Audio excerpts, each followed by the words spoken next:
I am a 28-year-old woman and have been married to my husband, a 32-year-old man, since 2018. My husband is ethnically Japanese and a second-generation American. His parents are from Osaka. He kind of sort of half speaks Japanese, mostly sentences he has memorized / greetings. And his parents speak great English. On the other hand, I lived in Japan for 3 years, so I am conversationally pretty good. I have studied hard to get to the level I'm at, and I have passed level 2 of the Japanese language proficiency test. Not great, but not bad. Lately, my husband is super into me calling him Goshijin-sama, which can be translated to my honored husband. It's extremely unusual to call your own husband this, as it is usually reserved for other people's husbands as a respectful term. But it's kind of an anime / Japanese geek culture thing. I was okay with it in private because it makes him happy. Last week went to his parents' house for dinner, and on the way over he asked if I could call him Goshijin-sama all evening.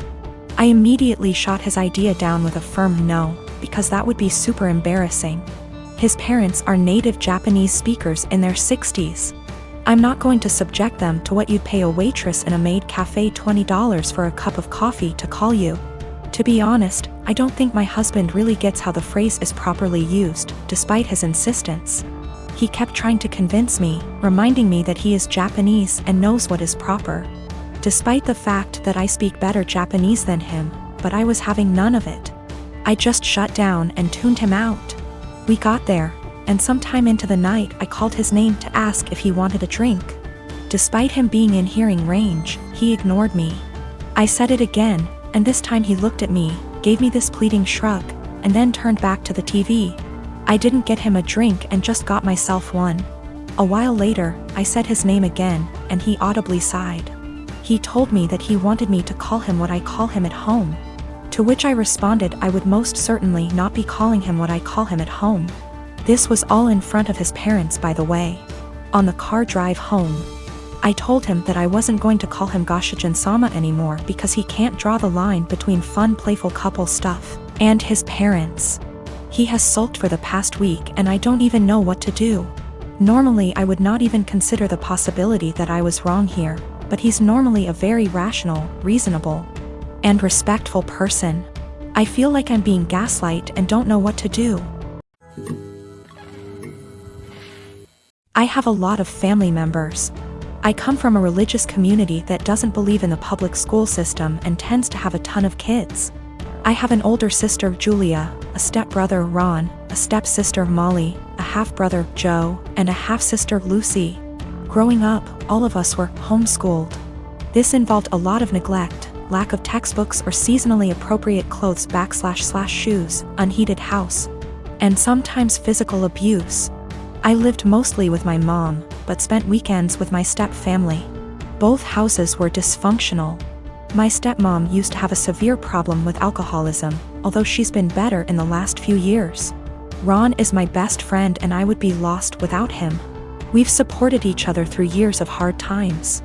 And we discuss a lot how our lives could have been different if we'd been sent to school or generally had a more healthy home life. Obviously, we don't want the same thing for our younger siblings, and don't want to see them struggling in minimum wage jobs while trying to study for a GED the way we're doing. When I went to visit him recently, I found that my stepmom had gone out of the country for an entire week and left the youngest two at the house. Ron and Molly both work. Molly hasn't been doing any homeschooling for about 2 years, and are out of the house for most of the day and night. I tried to help Lucy with her math homework, but she was extremely behind grade level and kept getting distracted because she had to make lunch or do chores.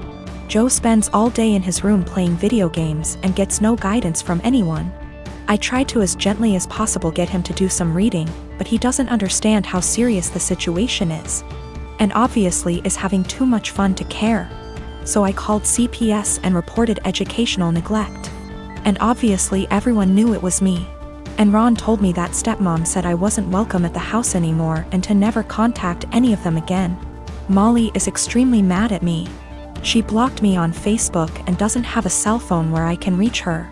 Julia, who somehow heard about all this despite living across the country, also blocked me on Facebook and reported my Facebook as impersonating a celebrity. Facebook deleted it, generally making everything harder.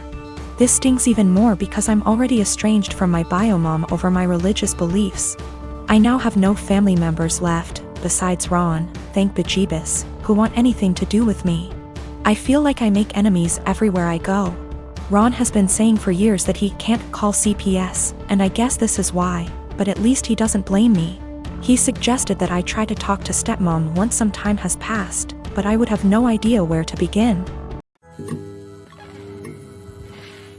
I got pregnant with my daughter Emma at 18. I lived at home and was going to college and working. When I got pregnant, my parents kicked me out and I had to move in with my ex. I dropped out of school and quit my job to take care of Emma because my ex told me he would support me. When I was 22, he was 24, he graduated law school. He told me I had to move out because he wanted to find a wife. My parents had forgiven me, so I moved in with them.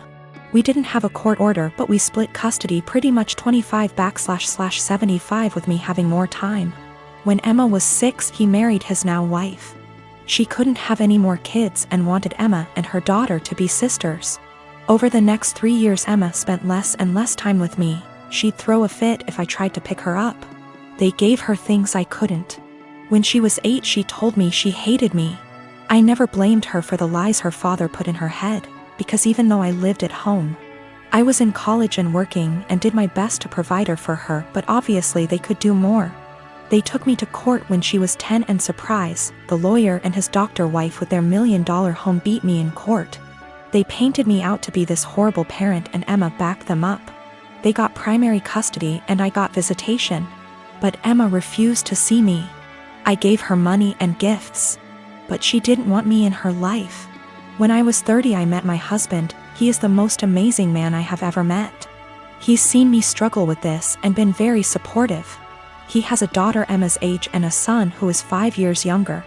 They lost their mom and were very welcoming and loving. They treated me like their mom. Emma made zero efforts to get to know my husband and stepkids. Emma and stepdaughter just graduated high school this past May. And my parents also recently passed and gave me their estate since I am an only child.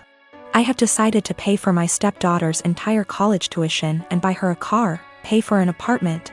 Emma contacted me a week ago and told me she missed me and wanted to see me. This shocked me, seeing as we haven't talked in a year. We met up and she told me she heard my parents died and asked if she could have some money to pay for college. I was shocked and said, "Well, what about your dad and his wife?" She said, "My mom and dad want me to pay for this on my own to teach me responsibility, and I believe I am entitled to money. Seeing as you ruined my life," I was very hurt and told her, after years of ignoring me and telling me, "I am not your mother, you demand money from me. I am not your wallet." My husband is telling me what I did was right, but my ex is telling me I'm a piece of shit and I owe this to her. My stepdaughter feels bad and offered her college money because my daughter and her friends have been harassing her. I said, "Absolutely not, that is your money." My husband Tim has a serious dairy allergy. I'm talking about an actual immune system reaction, not intolerance. His allergy is serious enough to cause acute enterocolitis, but he hasn't needed an EpiPen since he was a kid. I work full-time and also have some seasonal work this holiday season because Tim has been without work. And money has been very tight. As a result, I barely get to rest.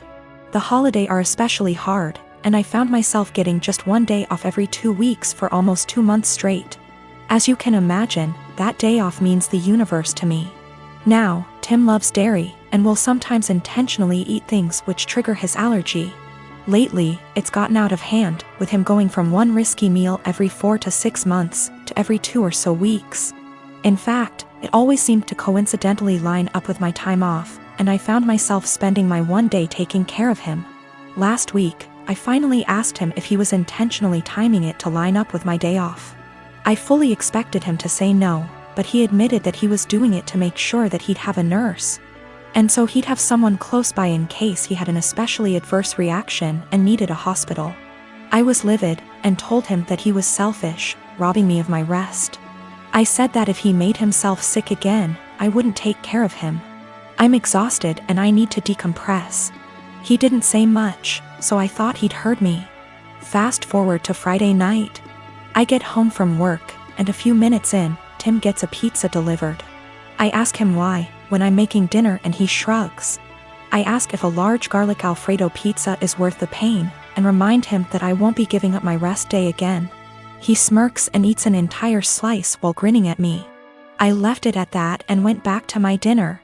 Predictably, he got sick, profusely vomiting, retching and groaning from the intense cramping and diarrhea. I slept in the guest room to get away from the sound and smell. He called for me several times and I repeatedly told him no. Hours later, he was still sick and woke me up at the crack of dawn to go get him Pedialyte and meds because he was very dehydrated and still in pain. I told him to order it in and asked him to get out and let me sleep. He was still whimpering when I eventually got up to shower and eat. Again, I did nothing to help or comfort him. By evening, he was sulking, and by morning when I had to work, he was enraged. He yelled, and by the end of the day he told our friends and family that he nearly died and I neglected him. His family accused me of passively trying to kill him. His mom called, shouting that he could have had a life-threatening reaction due to my petty actions, and that I'm a shit wife for not minding his health. I'm starting to feel guilty because she's right and he could have been seriously hurt.